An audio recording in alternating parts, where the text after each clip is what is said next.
And there we are. We are live. Witness the Fitness Roots Maneuver. I'd never heard this. We're joined with Andy McVitie. I think I'm saying that right. That's McVitie. correct. Yeah. All the way from the UK. You said somewhere near Manchester.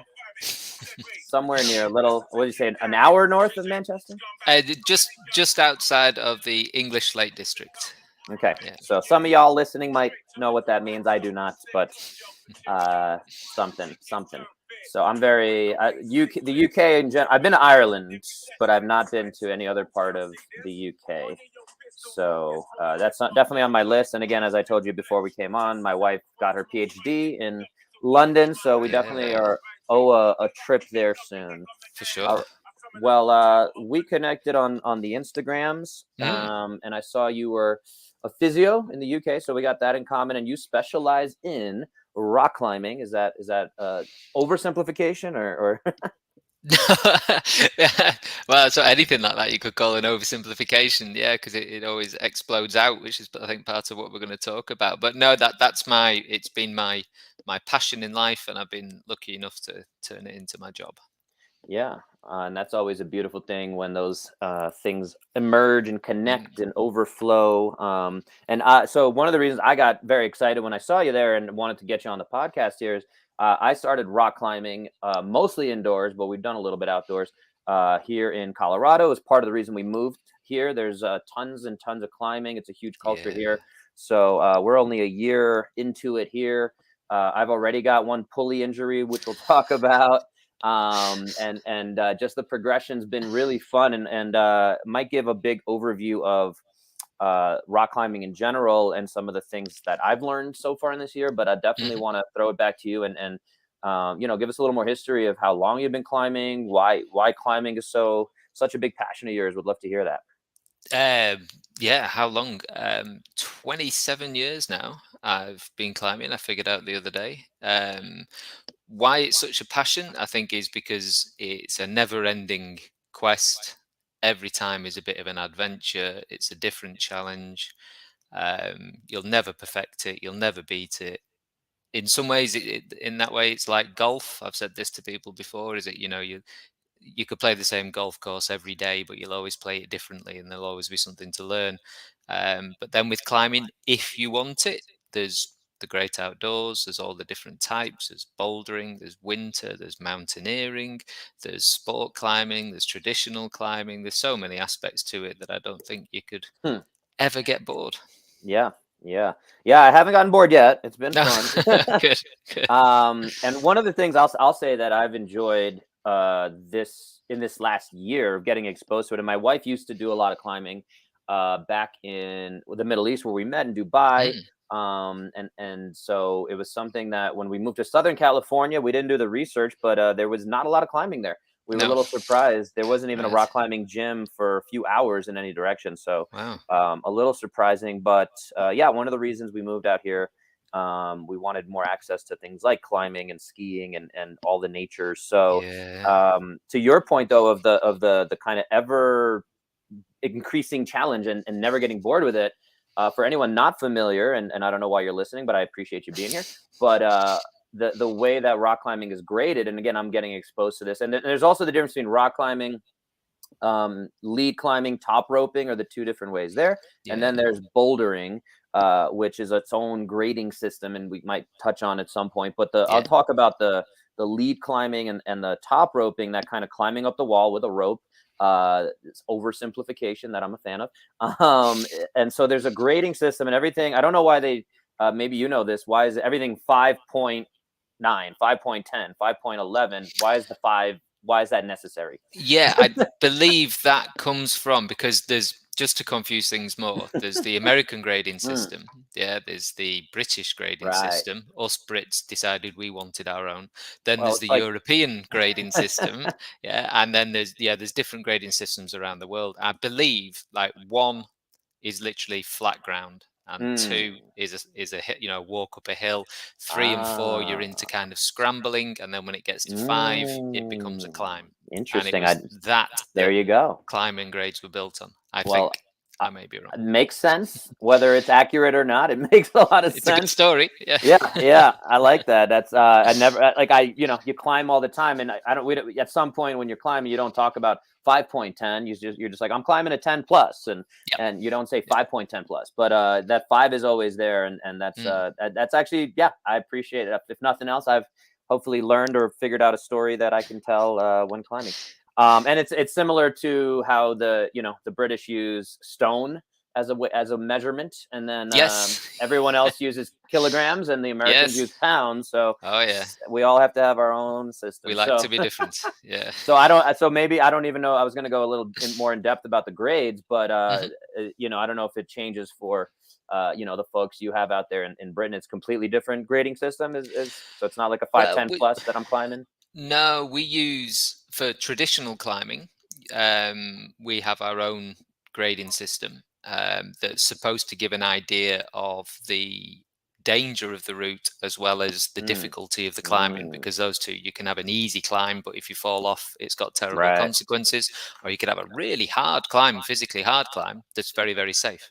And it's supposed to try.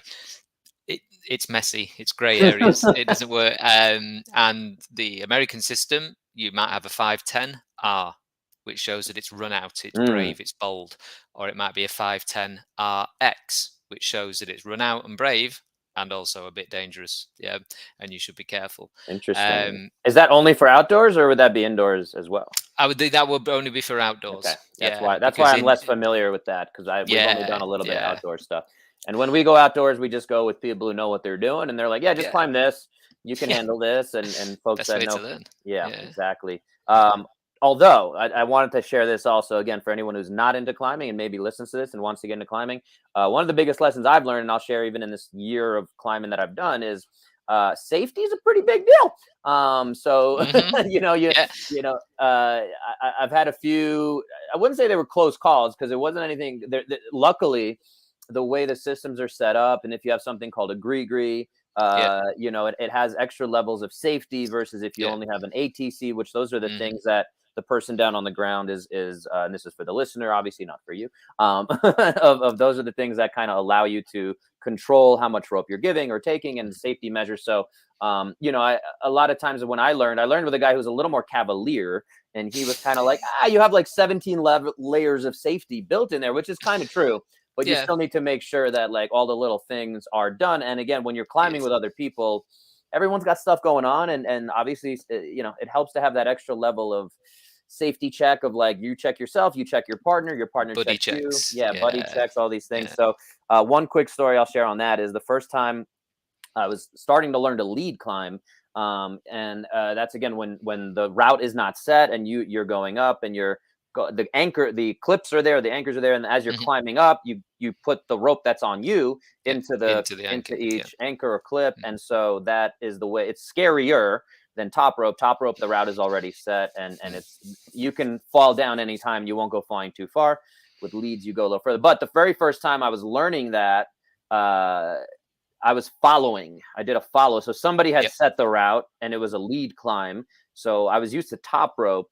But this was one of those things that I'm gonna throw out there and be a cautionary tale, where it gets missed, and people are like, wouldn't think to add this extra layer of, hey, don't do this thing because it's kind of stupid. So as I was leading, and I think you'll appreciate this story, is I might have missed the first unclipping. So as you're following a lead climb, you're supposed to unclip as you go, so that you're kind of taking down the route, I guess. And so I missed one of the early clips, and my wife, who's never a good idea to have your partner be the person kind of coaching you, but she kind of, was like, hey, you forgot the clip. And honey, if you're listening, I love you. But, it's, it kind of made me a little nervous. So as I'm going, I'm climbing. It's also a skill and difficulty of climbing. I'm unclipping one at a time. And then I get to the very last clip, which is the anchor. And I go to unclip that, which if I had done, I would have been supported by completely nothing. Unprotected. Yes. I would have been free soloing, and I do not have the skill to free solo. If anyone's seen that movie. So fortunately, again, the safety mechanisms are a little built in. So as I went to unclip, just because I was like, climb, unclip, climb, unclip.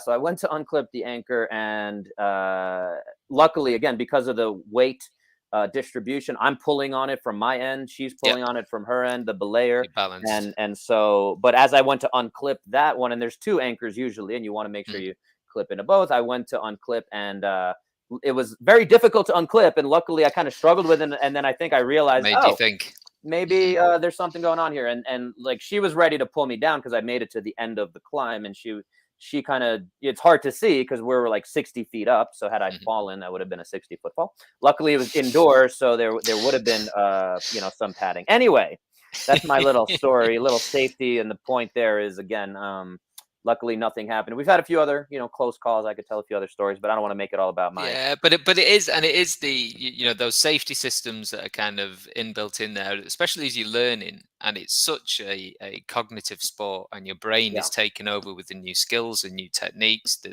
everything that you're learning, and you can make these mistakes, and you can climb past things, Hmm. and it's the buddy system part of it, Right. that's a really, really nice thing of it, and it is inherently a safe sport. Everybody thinks that people who Mm. climb are risk chasers and adrenaline Right. junkies and what have you. And actually, it's for most people, not for all. There are some that do go chasing that for sure.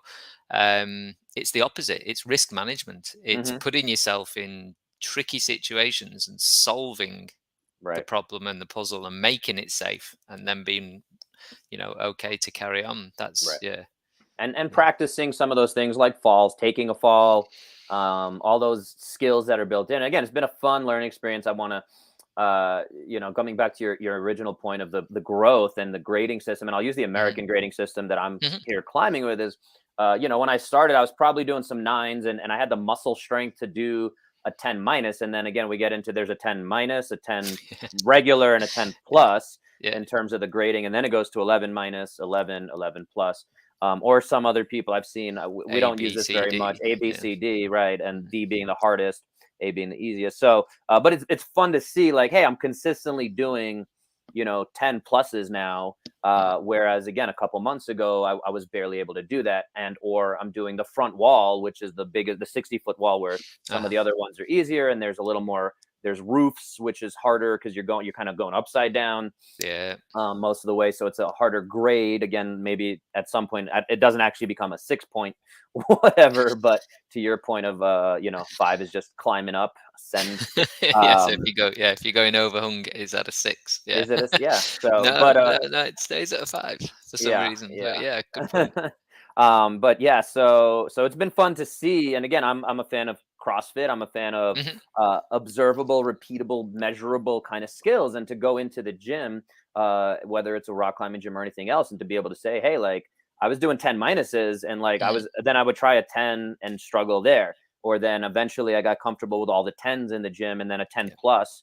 yeah, I was like scared of that 11 minus. I was like, I don't even yeah, want to try it. And then again, it's like, yeah, it's a safe thing. So what's the worst that happens is you go up a few and you get frustrated, and you're like, I can't hold yeah. on to the crimp or whatever. So, but it's been a fun learning experience. And again, going from top roping to learning how to lead was a great like evolution in my skill set that I Mm, found. And then also, I haven't done a lot of bouldering. I would say right now of the time we spend there, it's about 10 to 20% maybe in the bouldering area, and yeah. something I definitely see as a benefit into this kind of cross training, doing different skills to enhance your overall progress. So there's definitely something there. But again, I'll stop talking about myself, and we'll jump to your second point, and we'll come back to the first maybe, Yeah, yeah. regarding load management. So with this Mm, fun system, for anyone jumping into it, and again, from what I've seen, a lot of folks just go whenever they can. yep. Maybe they do set an actual training plan, but Mhm. I would say my injury, which we can talk about a little bit, had to do with a little bit going too fast, too soon. That's kind of how I think we as physios talk about injuries sometimes, right? Yeah, Most yeah, injuries happen when you do a little too much, a little too soon. If you're starting to do marathon training and you haven't done anything more than a 5K, and then you try to do a 15K yeah. tomorrow, like You're gonna get a reaction. Yeah. there might be something there. So I Yeah, think my yeah. my pulley injury happened. I was doing some CrossFit as well, but I think I did some pockets, which Mhm. is a type of hold, and with these two fingers, the middle finger and Yeah, the it's a ring small finger, hold. Yeah. and it was a lot of stress, and it might have just been a little too much, and just tweaked the pulley, which Mm. it definitely was there, and it wasn't completely. something that it completely stopped me from climbing, which No. that's where someone Good. like you comes in.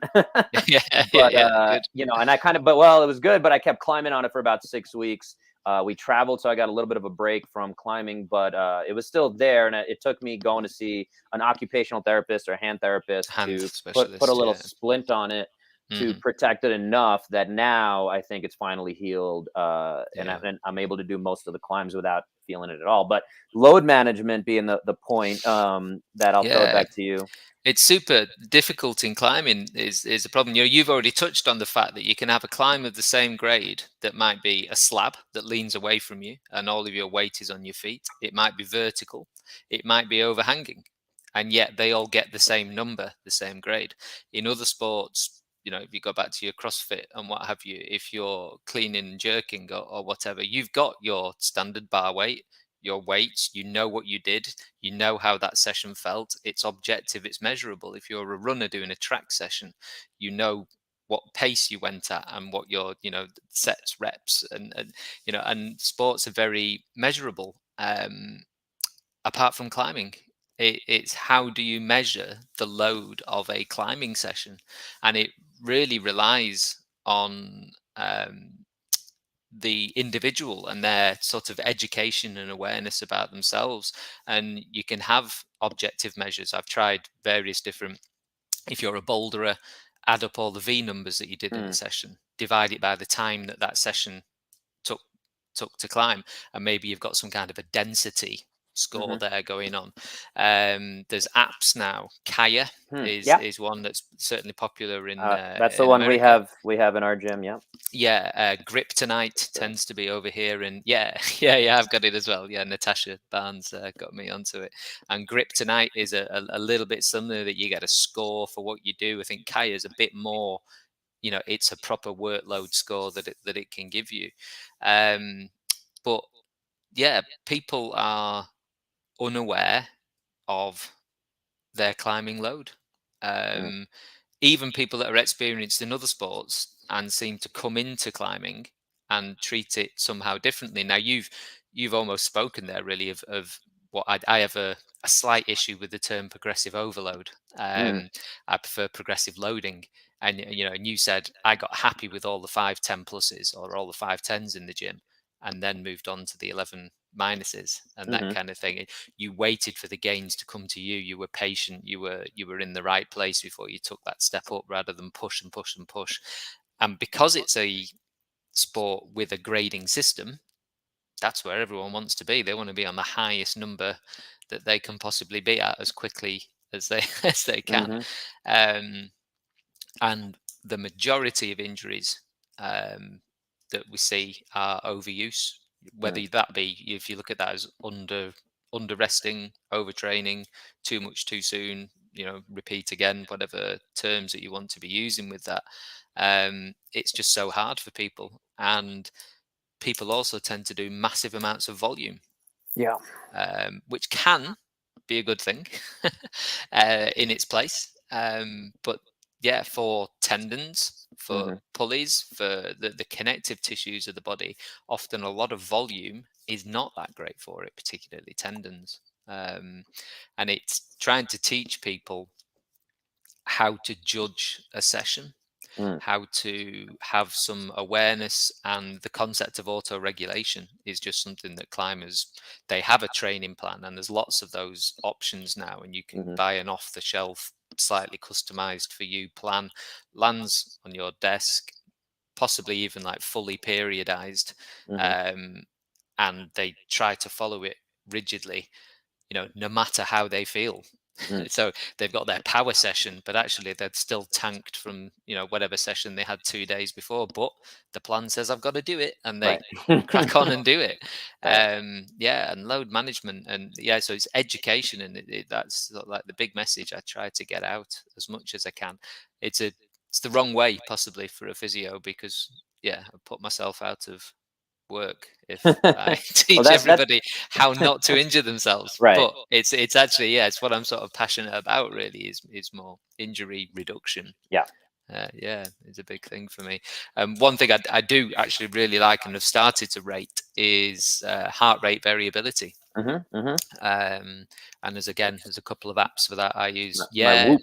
All the Whoops and the rings, Oura rings, and that type of thing. I have again an app on my phone, HRV, and it uses the flash, and the camera, and place your finger on it, and it reads.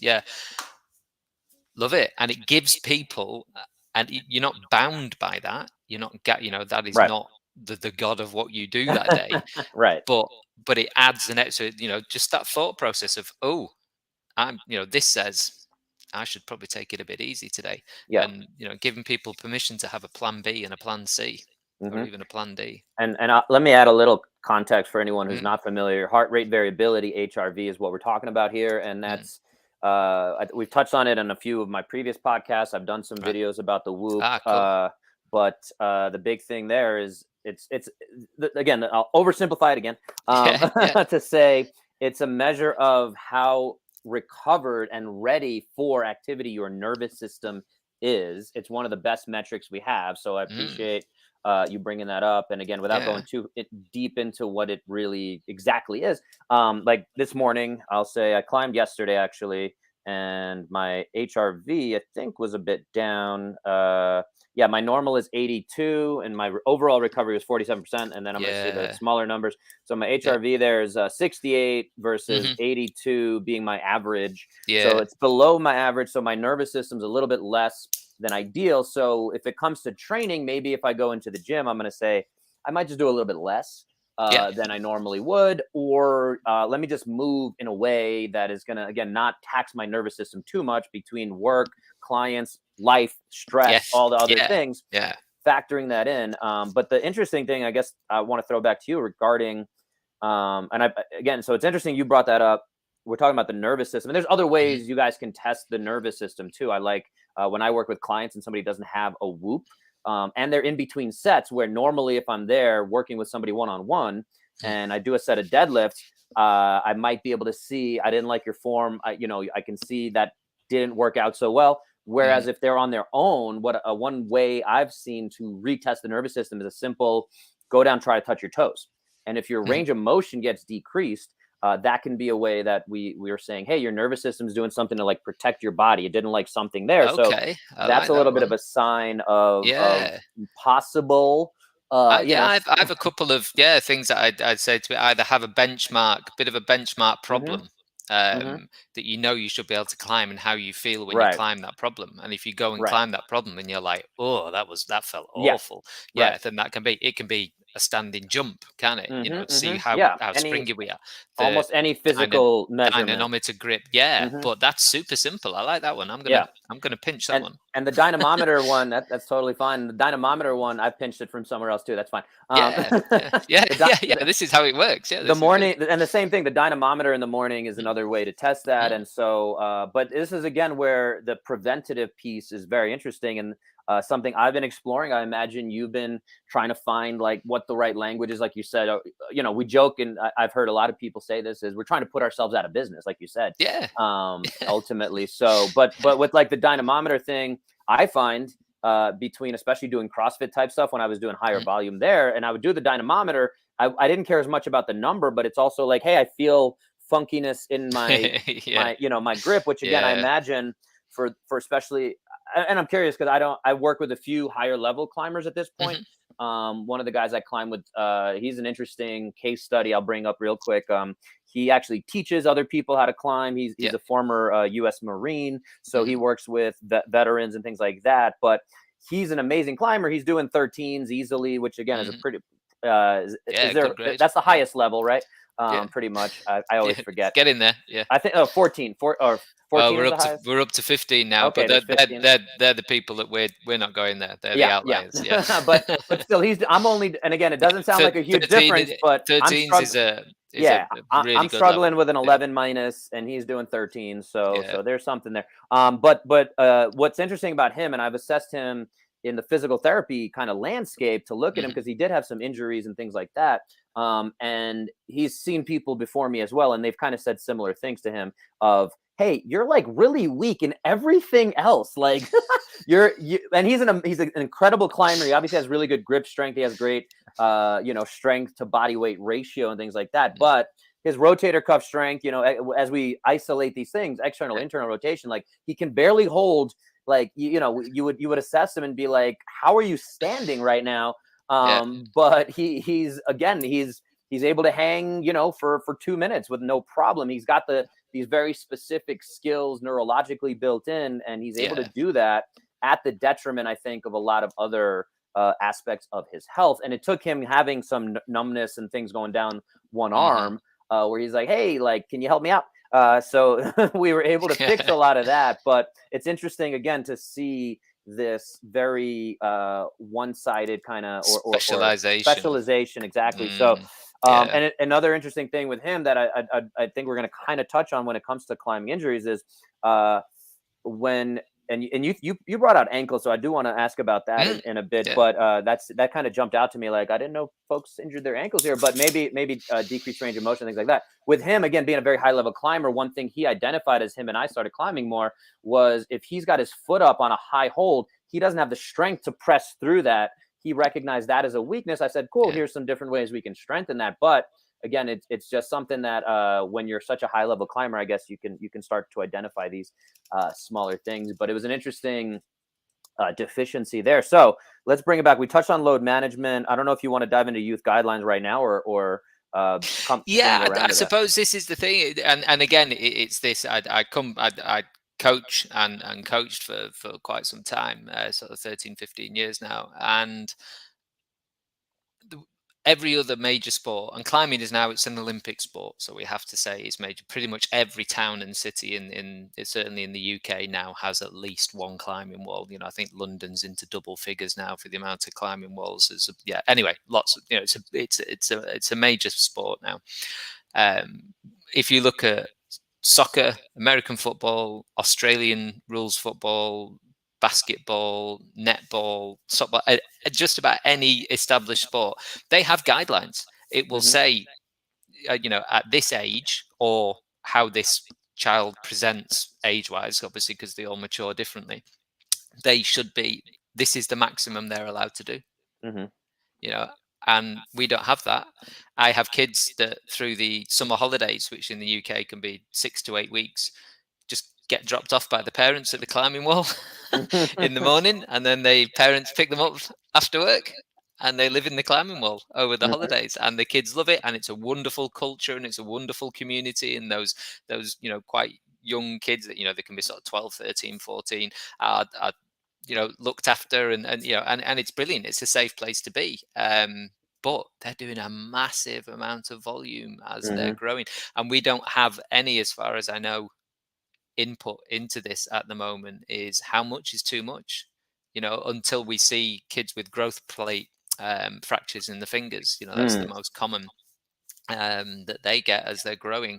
And we don't know, and there doesn't seem to be any that I'm aware of anyway, any research going on at the moment to say, what should we be saying is too much.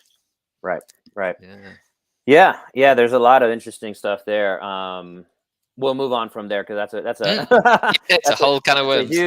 Huge topic for sure. So but there's a lot of interesting stuff there that, again, at the end of the day, if anyone's listening, watching, that I think the takeaway is be aware of that. And again, the two things that, again, we talk about from a physio perspective, so let's come back to the fact that we're both physios here, is one, again, injuries tend to happen when you do too much too soon and things that you can't handle. And I would say, and let me know if you agree with this, another way to look at injuries is 100% of the injuries that occur in the world are a simple matter of load exceeding capacity. And there's many different aspects to that. But so you can assess your capacity, and like you're talking about, within climbing, do you have, I guess that's another interesting question, is there somewhat of a standardized, or have you come up with your own way of assessing capacity, whether it is a certain amount of pull-ups, grip strength, handheld dynamometer, anything like that, where you can put an athlete profile together of, Andy's capacity? It's such a technical and multifaceted sport that essentially no, and as far as I'm aware, nobody's. We know strong fingers are super important, right? Flexible hips are super important. We can look at that performance-wise, but regarding capacity and tolerance of load and load over time, and that type of thing. Mm-hmm. No. Yeah. No, handheld dynamometer will give you your neuromuscular sort of health and that type of thing.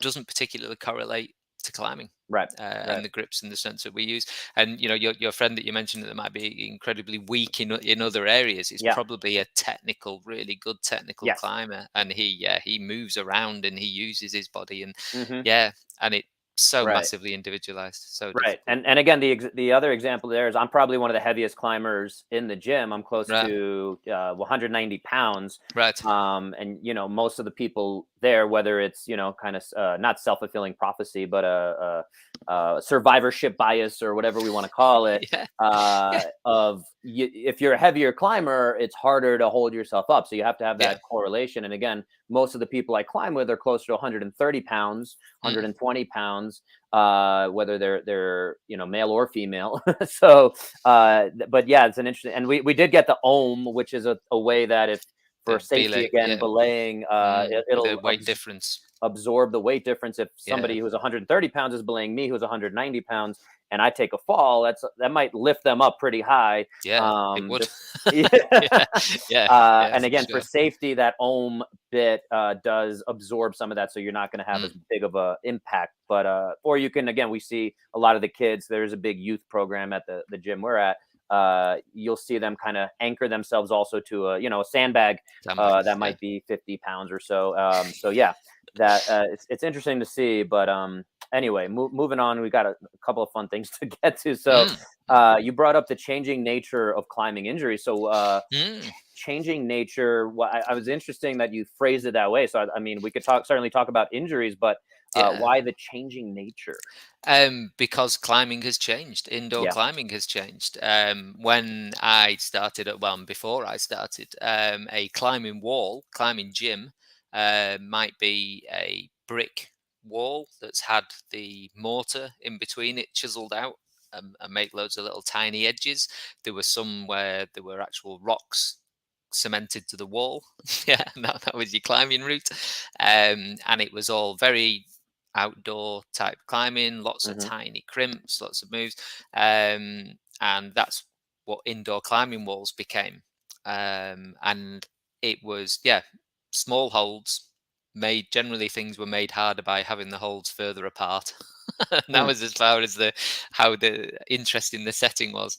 And there were places to get fit and strong for outdoor climbing. And now we have this whole world of indoor climbing where, and it's totally legitimate, where people can be climbers and never go outside because there's this fantastic world, and they're brilliant. I absolutely love climbing gyms.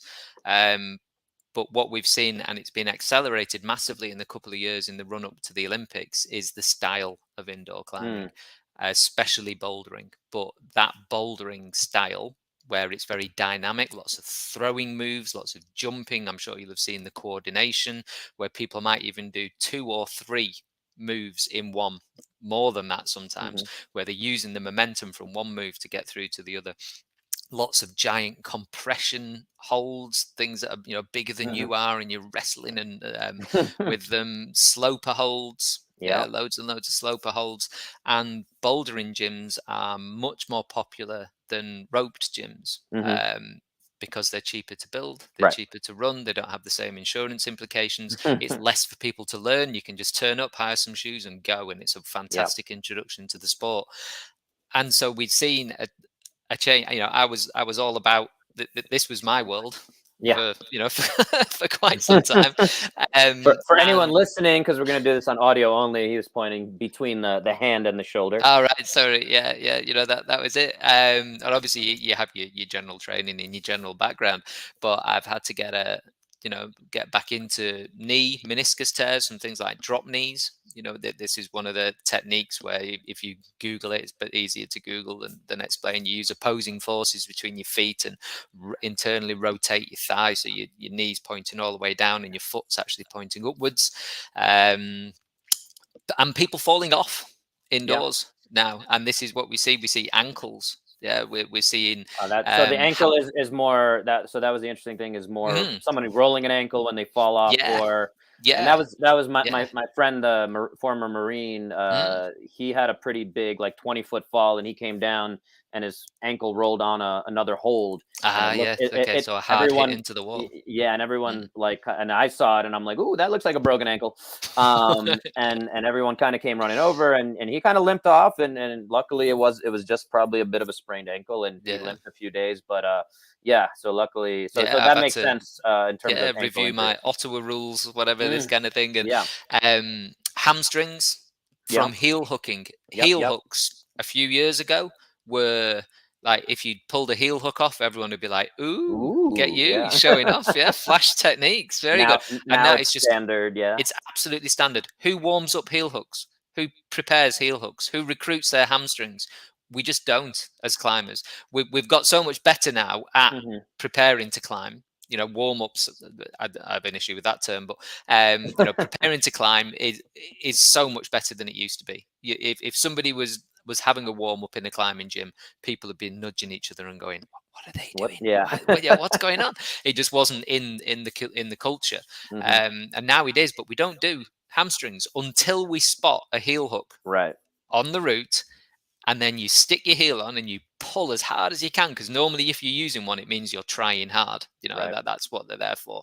Yeah, and then loads of hamstring tears, that type Mm. of thing, particularly high hamstring tears, which can Oh, be yeah. really difficult and really sticky to get rid of. Mhm. So yeah, I've been plyometric hamstring rehabilitation and this type of thing, which is never where I thought I would be. Yeah. But yeah, that's common. It used to be 90% upper limb. There was a recent study done, I think it was in Hamburg, at A&E, or the emergency department, and they were literally checking, keeping an eye out. Obviously, a doctor and a researcher somewhere who was a climber, Mhm. for people coming in with climbing related accidents. Yeah. Yeah, and the split was massively different than it would have been a decade ago. Hmm, hmm. So many lower limb injuries with So ankles, knees, hamstrings. so my question there, based on how I practice and how I've modified over the years, Mm. working with tendon injuries, I feel like I can handle improving tendons, because again, tendons to me, to oversimplify, again, something I like to do, Yeah, yeah, is yeah. Me too. tendons are stronger and respond most to appropriate loading and Mhm. time. And so when it comes to rehabbing them or preventatively strengthening them for activities such as climbing, tempo and proper load management, not too much, not too little, the Goldilocks method, if you will, Yeah, no, is absolutely. kind of what I build off of there. And again, then it's figuring out how to get somebody to engage in that program if they don't have the injury, or if they see what they're dealing with there. Of again, my friend who and he had a hamstring strain Mm. recently as well. He's a good textbook case study, Yeah, and he's got everything. Yeah. yeah, he had a little bit of everything. But yeah, he heals pretty quickly, so he's good in that regard. And I'm still trying to get him to consistently do the. And so that's the battle too, right? He just loves climbing. He Yeah. loves the skill of it. Mm. And at what point can I get someone like him to see, hey, if you do this tendon rehab protocol that I'm talking about, he's kind of open to it, but it's getting him to get excited about, oh, 12 weeks of doing 4 seconds down and 3 seconds up. Cool. And then I Yeah. can't do anything else for 48 hours. Cool. Let's do that. And it's not Yeah. sexy, but I think you and I know, ideally, everyone should be doing some version of that without before Yeah. they get injured. It's going to help them save a lot of time and injuries. Or if they do have to wait until they get injured, then we're dealing with a longer kind of period of recovery and things like that. So yeah, I don't know Mm. if there's an answer Yeah. there or even a question there, but I just thought I'd vent my frustrations. No, yeah, I feel it absolutely. But you could fill people's lives with preventative work, couldn't Right. you? And it's really finding the gold. And so, but what I said before, that had been a bit flippant. I said I have a problem with the term warming up. Yes. I now call it preparing to perform, Mm, or recruitment, or mm. something a bit sexy and exciting that people will go, oh, that sounds like that could be Right. beneficial to me. I'm Right. gonna, and yeah, and that's where I put a lot of the work in, and get people to do that, and something that they can do 15 minutes in a session, they can feel sharp and zippy when they finish this, Yeah. preparing to climb, and they're like, whoa, good to go. And that's just a nice reinforcement that they think, oh yeah, that works, I'm going to do that every time. And Right. that's where I try and, because climbers are terrible, as you say. Yeah. If it's anything that will take their energy or time or motivation away from the main event, they're like, And it's that's pretty much any sport, not just climbers. yeah, but we climbers tend to want to perform Mhm. every session. Right. Most of the sports, it's go away, practice. Tennis, do thousands of strokes. Golf, do thousands of strokes. Swimming, miles and miles and miles of conditioning and swimming up and down and work in the weights room. Basketball, that kind of thing. That's a sport I found really interesting for their depth of knowledge of strength and conditioning and explosive and stretch shortening and all this type of thing. And I speak to high school sort of athletes who take basketball seriously, and they know more about it than me. And they're talking to me about their training that they're doing for improving their layups and whatever. And I'm like, that's amazing. That's where I'm going next. Is I want to get into that. And we need, everyone else does it and we don't, but we're quite a young sport still, I think, in that, there's been a huge cultural change in quite a short time in climbing, but we've still a long way to go. Gotcha. Coming back to the tendon thing for 1 second there. Well, two thoughts before we go to the tendon question that I have is one, you're talking about the warm-up, the preparation, whatever we call it. And again, I agree with you. I think I wrote down F warm-ups. But I'm on with that. So we'll call it something different, better. And again, it is priming your nervous system to some extent to get your body ready for the thing it's about to do. And again, there's definitely better ways I think we can evolve a lot of that stuff. Sometimes, again, a lot of us, and I'm guilty of it too, is like, I'm just going to go do an auto belay or and I'll just do a simple 9 or 10. And I find that when I do certain things, and if I know that route, and if it has enough like different types of holds, like that got my whole cool, I'm ready.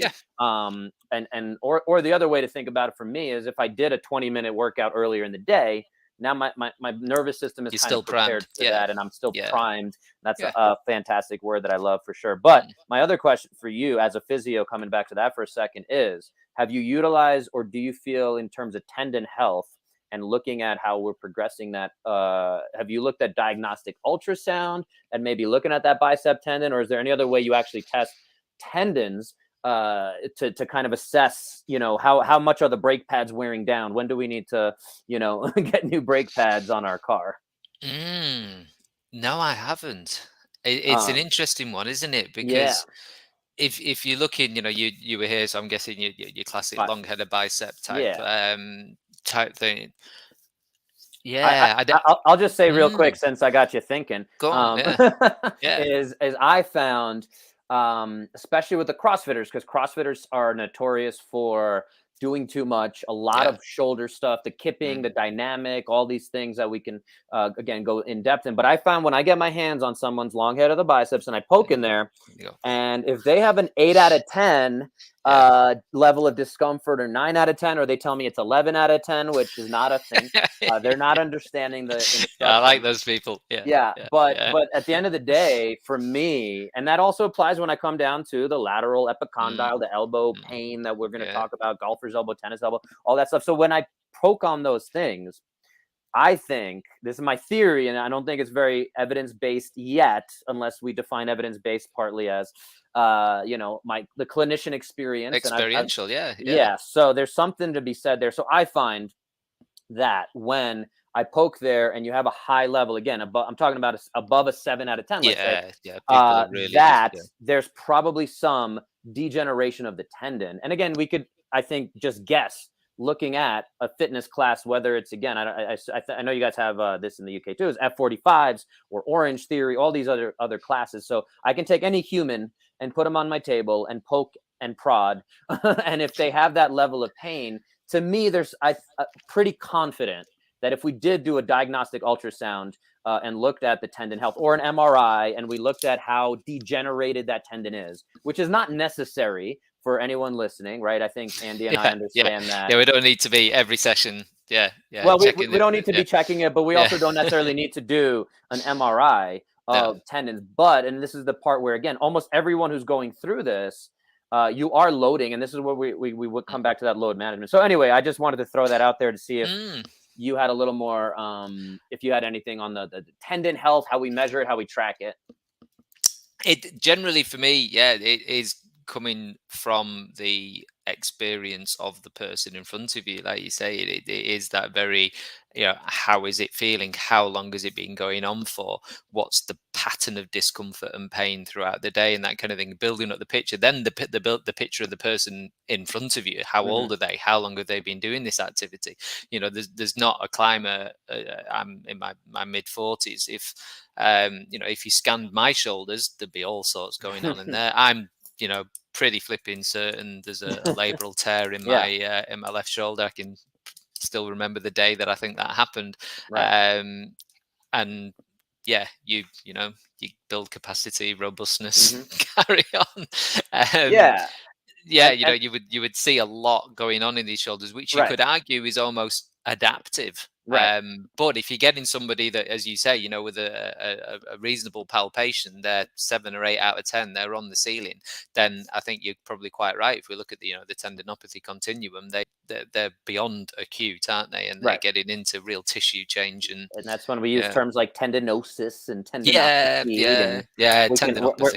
We're not gonna geek out on that for the listeners, but there's a lot there. So I'm glad we're in agreement. And to your point, also a thing that came out, I know here in American baseball, is that a lot of pitchers, if you do scans of their shoulders, they'll have significant slap tears and labral issues, but they're out there throwing 110 miles an hour. A couple of times a week. They've done it on ballet dancers, rugby players. I know in particular the labrum of the hip, and just discovered all sorts elite level athletes who are still operating and asymptomatic. They're not complaining about hip pain. They've just looked at them and gone, okay. And in the general population, we see this with degenerative disc disease, and recently, I think in the last 2-3 years, some of the bigger organizations have come out and said those are terms that should not be used as age related. Right, because it's like saying you have wrinkles on your face. Gray hair. It's something we expect almost every human to have, is some degeneration of their disc, but that does not correlate to their pain or their function. So not necessarily, no. And I think a really nice term, if I have a patient who's going off for a scan or waiting results of whatever type of investigation, and they will get back, this is grade 3 osteoarthritis, and they just like, oh no, that's it, I'm done for. And I said, ask them, is this age appropriate? You're a 62-year-old lady. Is that what they would expect? Yes, of course you've got arthritis in your shoulder. You're in your 60s. You're going to have arthritis. It's to be expected. And they're like, oh, I hadn't thought of it like that. Language. Important. So it's pretty important. And then that another one for me on that is common versus normal.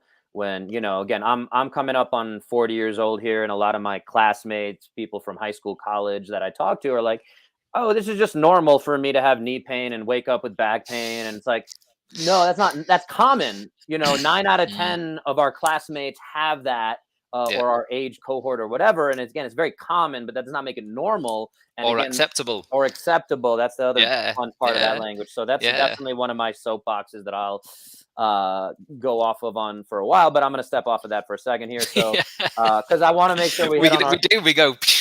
But this is physio. This is the world of physical therapy and physiotherapy, isn't it? You're just so many things, and this is a bit like climbing. This is the job for me for life, where you can't get bored because you never know. You never get close to knowing everything. Right, and that's the fun Dunning-Kruger effect. I'm sure you're familiar with. Of the confidence gap of a novice is going to be more confident than the person who's been doing it for 15, 20, 30 years. Because we're like, the more expert you are, the more you're like, I don't know if I can say that with any confidence, because I've done enough research to know that, like, as much as we're talking about wrinkles and degenerative disc diseases and tendon loading, we don't have the confidence. It's unfortunate, but so when someone on Instagram is like, I'm a tendon expert, like, maybe you need to question that. So let's jump on this one. Yeah, I've seen it come third up. topic. Collagen. Yeah, we can go back to the back to tendons and degeneration, and is drinking some hydrolyzed collagen gonna And help your tendon? that's Yeah, I know you said, yeah, you're there in my face drinking your collagen, yeah, yeah. sucking it down. Well, I'll say Yeah, real go on. quick to set that Mhm. up is a lot of folks I think take some hydrolyzed collagen, and we notice that our nails grow a little faster. And I actually Yeah, had that way they a get little, hairs looking good, and yeah, and I had a little yeah. injury to my thumb here. Oh yeah, I can So see. Yeah, yeah. yeah, it was. Mm. And again, I've been actually climbing for a while with only like pretty much 8 fingers because I had this. My middle Yeah, finger on boy, my yeah. left had the pulley injury, and then my thumb here had some limitations. So I've been climbing with like 8 fingers. But what I've noticed is yes, when I take the collagen consistently, and I only take 1 scoop, and the actual recommended is 2 scoops. Mhm. So when I take even the 1 scoop of collagen, my fingernails grow faster, my hair looks a little nicer. And so there's something happening, and I'm gonna throw it back to you to tell us what you think and feel about that. Yeah, no, for sure. So I mean, most of this, and it's become popular. This is I ended up doing a bit of a deep dive into it. I remember coming across a fact. It was the most Googled supplement in, it was either 2019 or 2020. I spoke to a manufacturer who said to me that they'd started making it because people were asking them to make it, not Hmm. because they particularly thought there was a huge benefit to it. Hmm. We are made of collagen. This Hmm. can't be denied. Are we, so it kind of makes sense, doesn't it? We want to grow big muscles, we eat muscles, which is protein, isn't Right. it, from other animals. Well, you want to get um smarter, you got to eat brain. yeah, exactly. And I actually spoke to a collagen researcher, not in this field, not in the field of Mm. nutrition and such like, but a true biological, and he said to me, would you ask a bald man to eat hair? He That's said the process, presuming Mhm. that bald man wanted to grow their hair back, is just so complex and interactive Mhm. and such like that you cannot say ingest this will happen, and I take that, but that's the same with everything,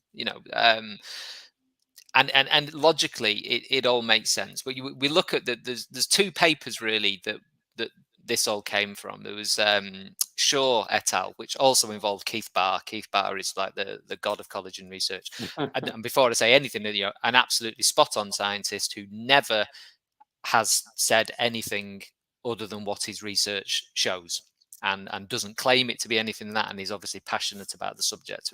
A great, very approachable as well, I have to say. And that Shaw et al., which Bar was on, was looking at collagen synthesis in the human body. A lot of Bar's work has been collagen synthesis in engineered ligaments in vitro, that type of thing. And you extrapolate from those papers, and there's a lot of support for the fact that if you introduce collagen to a ligament, stimulate, mechanically stress that ligament, it will uptake collagen. That this is like brilliant, fantastic. They then followed that through with humans and showed that the same markers, hormonal markers, were being produced in the human subjects as well, whilst following this protocol. Um, and what Barr's research shows is that mechanical stress and activity at a reasonably low level, so not something that's going to impact your other training and such like, done regularly, seems to encourage collagen synthesis. Mhm. He has not said we need to take collagen. We don't know if we are deficient of collagen. We know the dosage that they took, these Mm. fasted individuals, and this paper with Shaw et al. 2017, I think it was. There was 8 of them, eight healthy young males. So is this even relevant for females, elderly Right. people, Right. all of this type of thing? And 8, not normally everybody likes numbers, and I know confidence intervals and this, that, and the other. It was a good, strong study, in all fairness, but only 8 people in one test, and we've extrapolated now what is essentially like a multi-billion-dollar industry of we should all be taking collagen. Are we short in collagen? Are we deficient of it in our diet? if we eat a good, varied, protein, rich diet. Right. We don't know. And am I against collagen? No. There are affordable versions of it. I trialed it. I didn't feel it made that much of a difference. My partner, who's also a climber, has terrible trouble with osteoarthritis in her fingers and synovitis, whatever. She's continued to take it because she felt, whoa, that made a difference to my Right. fingers. Along with, I have to add, at that point was when I finally got her to introduce a sub-maximal regular fingerboard training protocol. Right. And So the so two that made me that begs the question of all the various factors, right? Right, yeah, yeah, and the Shaw et al. The paper conclusion was that the placebo group, although it was a crossover test, but when the placebo, the two groups were placeboing, the results were pretty similar. And exercise alone is thought to be just as effective Right. as exercise plus collagen. What Barr and Shaw have given us is a protocol that we can use to either prehab, if you use that term, or rehab tendons and ligaments. Right. And if you want to supplement collagen, if it's affordable for you, there are some products out there now that are being sold that take this all the time, 2 or 3 scoops a day at this dosage, 25 grams, just because that's the dosage that they used in, 15 grams, I think, sorry. And it can cost, $90 a month. Right. That's quite a hit for a Right. lot of people.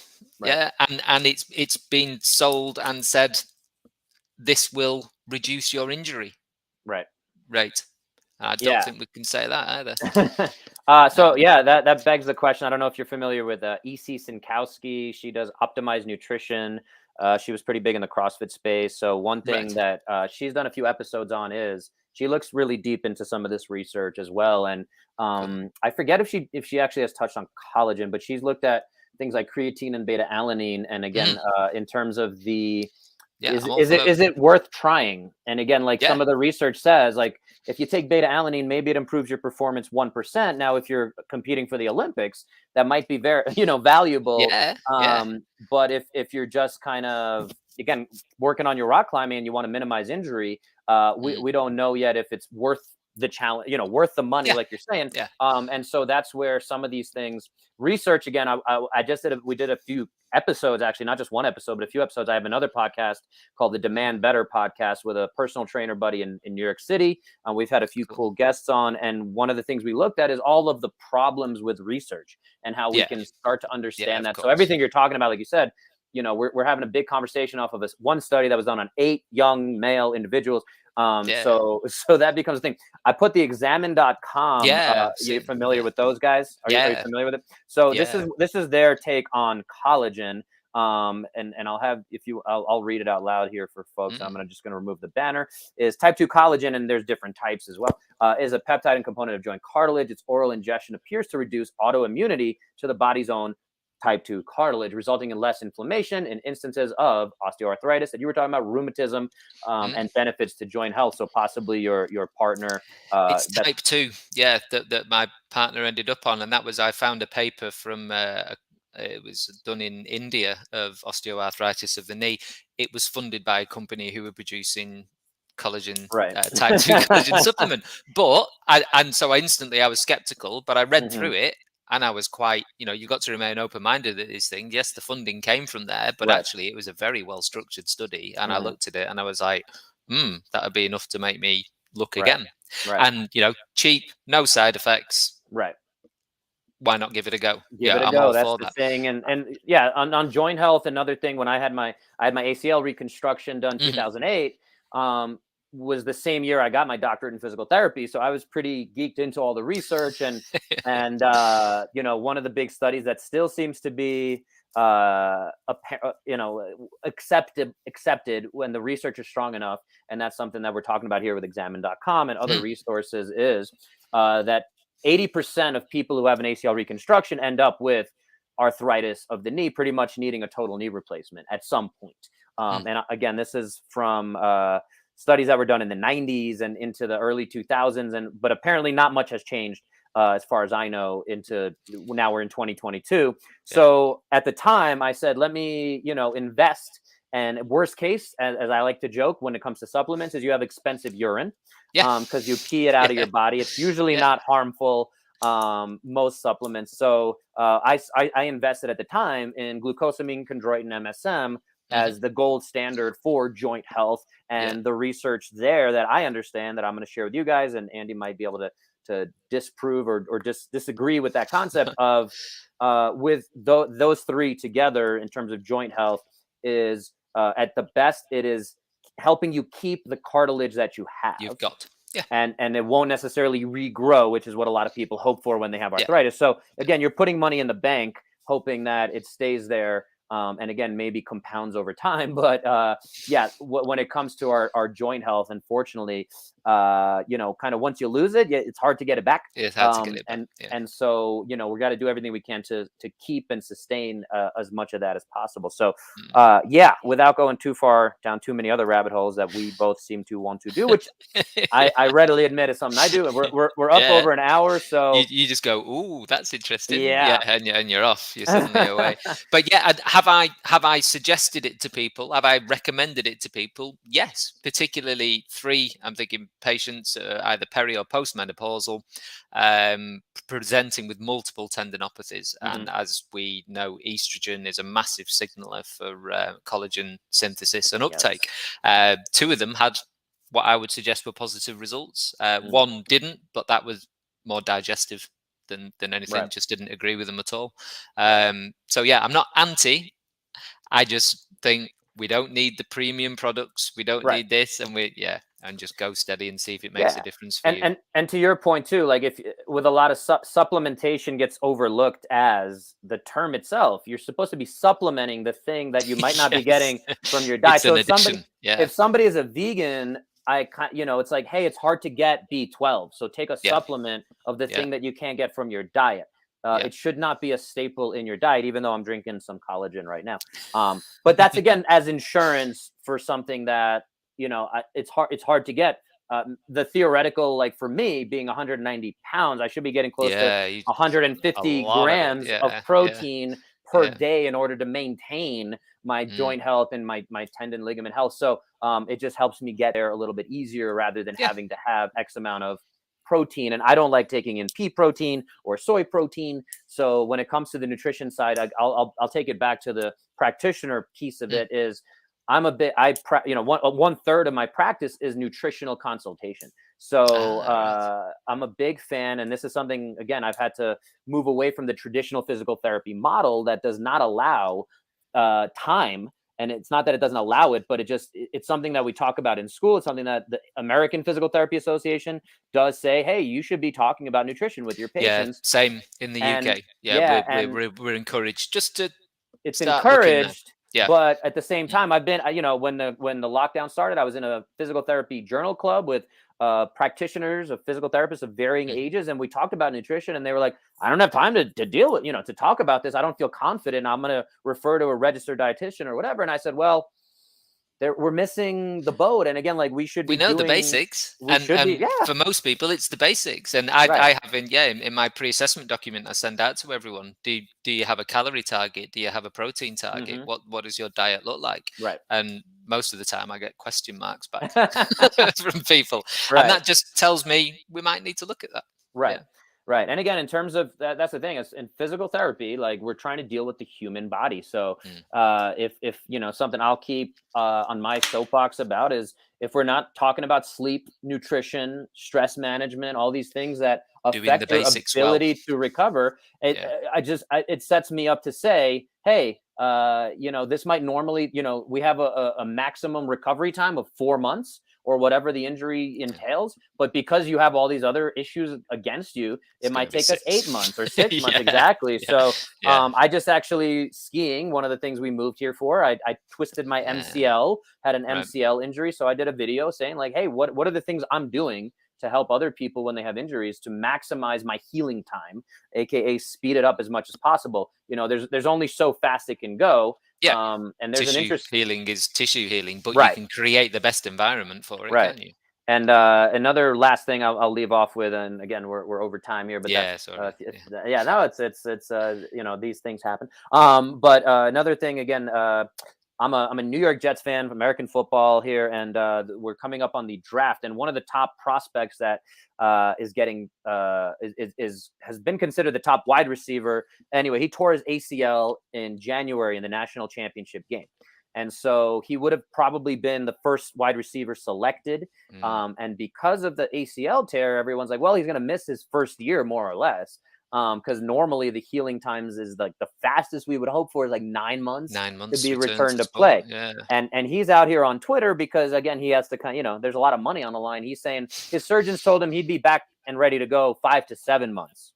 And everybody's like, what are we talking about here? Like ACL reconstruction, you know, back to return to sport. And so, Wow. yeah, so it's interesting. And, you know, the fastest I think I've seen is return to play is close to 9 months realistically, but Yeah, it's an interesting conversation. And again, if you're in that ballpark of having all of the tools accessible to you, you know, maybe it does speed you up. But again, there's the natural ability. And if he comes back too soon, is he likely to re-injure it? Is his performance going to be long term negatively affected? Is he setting himself up for another pop as it goes? So down the line. Interesting. Yeah, so that's again a whole nother hour's worth of it is, isn't it? Yeah. topic. So I did want to just throw it out there, and again, it sounds like we could certainly have some fun conversations about that. So I've appreciated you being on here, Andy, and no, your thank time. you. Thanks for the opportunity. It's great. I'll and talk yeah, climbing all day. Yeah.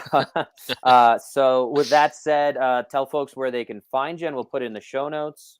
Yeah, it's their Instagram mainly, so it's at process.physio is my as spelt as it is on my shirt. Perfect, and we'll have that in there. Thank you. And yeah, thank you for your time, folks. Reach out to Andy if you have rock climbing injuries. I'm a novice rock climbing treater, as somebody who's just getting into it and getting indoctrinated into the sport and the culture. So it's been a fun journey. I'm hoping a year from now I'm much deeper in there, and then I don't know if I'll even touch a 12 before then. Trying to, I'm sure you will progress through the 11s. Sure you will. I did a pretty good 11 yesterday, but I got to the to the last like big move at the end, and I just got stuck there. So, but yeah, it's something I probably wouldn't have been able to do, you know, even 2-3 months ago. So fantastic. Yeah. Fantastic. So anyway, you know, keep an eye on my climbing progression if anyone cares. And then Andy is definitely sharing some great stuff on social media, so you guys go follow him. Thank you. This is a song I did not know about, but we'll close off with Witness the Fitness. Witness the Fitness. Apparently it's a rock climbing staple. So we'll leave it with that, and we'll end there, guys. Great tune. Thanks.